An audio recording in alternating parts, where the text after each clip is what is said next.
حبيبي، عامل ايه؟ بقول لك كنت مش معايا رصيد كده وعايزاك تشحن لي كارت ب100. هتشحن لي؟ ربنا يخليك ليا يا رب، انا عارفه انت مش بتاخر حاجه عني. كنت نازله كده برضو النهارده بالليل مع اصحابي وعايزه اشتري شويه حاجات، عايزه 400 جنيه. مش معاك ازاي يعني؟ اتصرف، انا عارفه انت مش بتحوش حاجه عني يعني. وبعدين هو ينفع برضو ان انا اقول لاصحابي مش اداني؟ ده هم يعني عارفين ان احنا في حكم المخطوبين. هتتصرف صح؟ طيب ماشي، مستنياك. ماشي حبيب، سلام.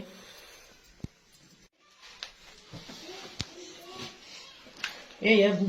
ايه يا ام عامله ايه؟ الحمد لله، انت عامل ايه؟ الحمد لله والله يا ماما الحمد ماشي. لله والله ما عاجبني خالص احوالك. ليه بس يا ماما كل ما تشوف والله وشي ما تقولي لي عاجبني. كده ليه؟ اتعشيت؟ اه اشتريت اكل في الورشه والله انت وكذا. ولا كلت ولا اشتريت ولا انت بتشتري اكل ومهمل في نفسك وبتدبج القرش على القرش عشان تديه للي مش تسمى. انا مش عارف يا ماما، انت شفتيها مره واحده من انا ساعتها مش شفتها طايقاها هي ليه؟ مره واحده بس، ولا دخل ولا بلعاها ولا حتى هضماها. هي ايه دي يا ابني؟ هي بتحبك والله. بتحبني على ايه يا ابني؟ مفيش واحده تعمل كده يا ابني. معلش بقى في حكم خطيبتي يا ماما، ما احنا كده كده هنتخاصم خطيب بإذن والله ما الله. في واحده تعمل كده خالص. هات هات هات على طول كده يا ابني. ايه دي؟ مش طريقه دي. معلش يا ماما، حب 5 سنين. يعني 5 سنين، انت 5 سنين مش عارف ما تخطبها هي اهو. ما هي مره بتقول خارجه مع اصحابي، مره عايز اشتري حاجه، مره عايز اعمل ما حاجه. هو مش على طول كده برضه. معلش يا ماما، انت الخير وبركه بقى، ربنا يخليكي لينا معلش. لا اله الا الله. المهم بس بقول لك ايه، نعم. انا معايا 200 جنيه بس أوه. عايز اكملهم 400 بالله عليك. هاتي لو معاك 200 جنيه هاتي. لا اله الا الله، انا معايا 200 جنيه بس والله عينهم للعلاج بتاعي يا ابني. اللي انت بقالك فتره ولا بتسال على العلاج بتاعه ولا بتجيبهولي. معلش يا ماما انا مقصر معاك والله. طب لو في 200 جنيه هاتيه. هم اجيبهم لك بس خد بالك، انا اجيب لك الفلوس مش هكسر بخاطرك. بس يا ابني اللي انت بتعمله في نفسك ده حرام. بكره تقول امي جالت لي. بكره تقول امي جالت لي عشان هات هات هات على طول يا ابني كده. مش طريقه دي يا ابني. انا هقوم اجيب لك ال 200 جنيه. ماشي يا ام، ربنا يخليك يا حاج يا رب.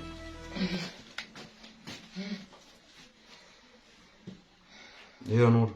ايه؟ يابا معايا 200 وهجيب 200 من امي وجايه. خلاص هجيب لك تحت.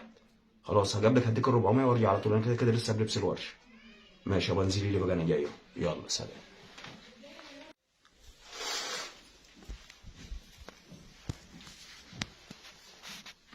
الو، ايه يا محمود؟ انت في الورشه؟ امال بقالك 3 ايام ما كلمتنيش ليه؟ نعم يا اخويا، مش معاك رصيد؟ ليه مش لاقي حد تستلف منه؟ خلاص افتجرت. طب انا عايزه كارت، اعمل ايه؟ انا عايزه اشحن. انت مش بتحتاج الرصيد، انا بحتاج. انا مال، انا مش معاكي فلوس. مش عارف تتصرف؟ طب وانا اعمل ايه برضه؟ انا بتهرب من اصحابي، بقالي 4 ايام ما طلعتش معاهم ولا رحت في اي حته بسبب ان انا مش معايا فلوس. لا اتصرف، انا عايزه فلوس.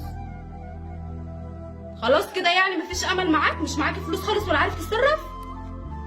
اه. طب بقول لك ايه، انت عارف ان انا ابويا عايز يشوفك من زمان وعايز يقابلك. هو كل يوم في الشغل، النهارده في البيت. تعالى بقى. تعالى، هو عايز يشوفك. ايه؟ هتروح البيت تغير ليه؟ لا انا عايزاك تيجي بلبس الورشه، انا بتشرف بيك بلبس الورشه. لا انا بفتخر بيك كمان بلبس الورشه اللي انت بتلبسه. لا انا عايزاك تيجي بيه، عايزه الدنيا كلها تشوفك بيه عادي. هتيجي؟ طيب ماشي، مستنياك. ماشي تعالى. ايه يا بابا؟ بتقولي مين اللي جاي فين؟ ده واحد يا بابا اسمه محمود جاي يتقدم لي، بس انت عارف بقى انت على طول مشغول وفي الشغل، فانت النهارده هنا، فانا قلت له تعالى قابل بابا النهارده. تمام يا بنت، هو بالناس؟ كويس يا بابا، انت هتشوفه بقى، انت اللي هتحكم بنفسك. ان شاء الله بامر الله، ربنا يكتب لك كل خير يا رب. يا رب يا بابا. الظاهر هو ده يا بابا، هقوم افتحه. ماشي.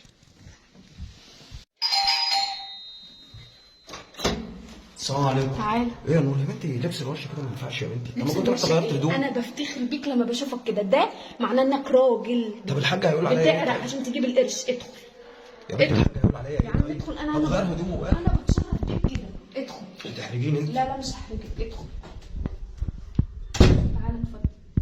السلام عليكم. هلا.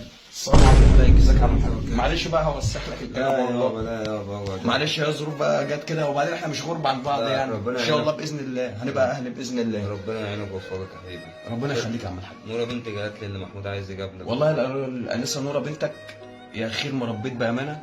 تسلم. هي بسم الله ما شاء الله سمعتها حلوه وكويسه، وعرفت ان هي بنت اصول ومحترمه، فانا كنت حابب ان انا اطلب ايديها منك.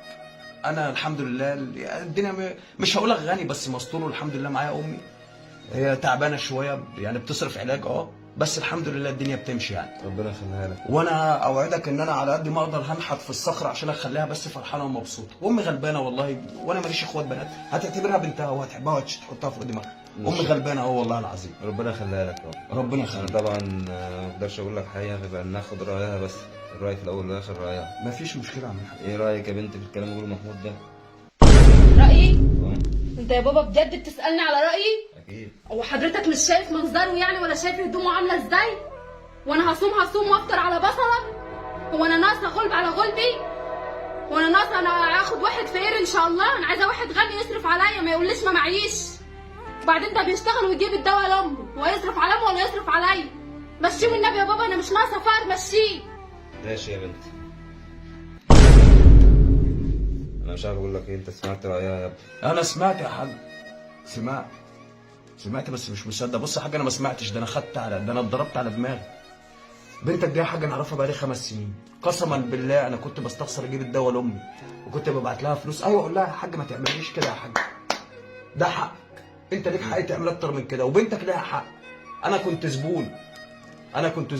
بنتك كانت بتتصل بيا كل يوم والتاني، عايزه شحن، حاضر. خارجه مع صاحباتي، حاضر. ابويا تعبان وعايز اجيب له علاج، حاضر. طفحت الكوت عشان خاطر ابعت لها مصاريف وابعت لها فلوس. 5 سنين يا حاج، 5 سنين اللي انا صرفت على بنتك. انا كنت بنيت بعماره، كنت بستلف من الناس. وبنتك انا كنت المفروض عرفت من الاول، لما اقول لها مش معايا تقول لي اتصرف او استلف، المفروض انا ابقى عارف. على فكره امي حذرتني منها قسما بالله، بس امي كان عندها حق. انا اللي غلطان، انا اللي استاهل يا حاج. ربنا يبارك فيك. انت كنت صح يا اما، يا ام محمود، انت كنت صح. الفيديو ده يخص حد معانا هنا على الصفحه، تعبان دلوقتي ربنا يشفيه، قاعد على كرسي بعجل بسبب واحده برضو معانا على الصفحه موجوده وبتسمع الفيديو. ادعوا ان ربنا ياخدها. الاول كنا بنعرف ان ممكن الواحد او بنسمع طول عمرنا عن الشاب انه يشغل بنت او يستغلها او يرسم عليها دور الحب، ونقول البنت زبونه. النهارده لا، العكس. ممكن واحده تلعب عليك وتقلبك، تاخد اللي وراك واللي قدامك. ممكن واحده تاخد منك قوت عيالك. اصحى يا خالة ام محمود ابنك تعبان وقاعد دلوقتي على كرسي بعجل، هو بوبوس ايدك ورجلك، انت حذرتيه منها. بس كفايه اللي هو خسره، هو خسرك وخسر اصحابه. بقاله 5 سنين بيصرف، طفح الكوته. بالله عليك، محمود كلمني وبيقول لي بالله عليك خلي امي تسامحني، بالله عليك عشان خاطره وعشان خاطر الناس اللي معانا، بالله عليكم ادخلوا لما محمود قولوا لها سامحيه، وادعوا لمحمود بالشفاء. وبالله عليك حرص عشان بيتك وعيالك يا خالة ام محمود. بالله عليك، انا عارف ان انت شايفاني وبتحبيني، بالله عليك لو ليا غلاوه عندك سامحي محمود عشاني. وانت يا محمود انت اتعلمت درس حلو. بص، امك كان عندها حق بس انت ما سمعتش كلامها. امك قالت لك بلاش دي، صحابك قالوا لك بلاش دي، انت جريت وراها وفي الاخر رفضتك وضحكت عليك. امك لا اله الا الله. ربنا يشفيك يا محمود. بالله عليكم الناس اللي معانا على البيج يا ريت تدعوا لمحمود بالشفاء. وانت برضو شايفاني، ربنا ياخدك، هتدفني وهتتحاسب وهتتسال على ده كله. انت خليتي بني ادم عاجز دلوقتي بسببك، خليتيه يحبك لدرجه الجنون، وفي الاخر طلعت بتنصب عليه بتشتغليه. حرص من البني ادم اللي معاك، خصوصا لو كنت ما خطبتش او ما اتجوزتش او حرص منها. اقرا الموقف يلا، شوف بتستغلك ولا لا. مش معيشاك في دور ان انت خاطبها، خلاص انا بقيت مسؤوله منك، هات هات هات هات هات. وبعدين تاني يا خالة ام محمود بالله عليك، محمود غلبان وغلط وهيبوس رجلك، بس عشان خاطري سامحيه. بالله عليك سامحيه وادعي له بالشفاء، ويا ريت احنا الكل ندعي لمحمود بالشفاء. السلام عليكم ورحمه الله وبركاته.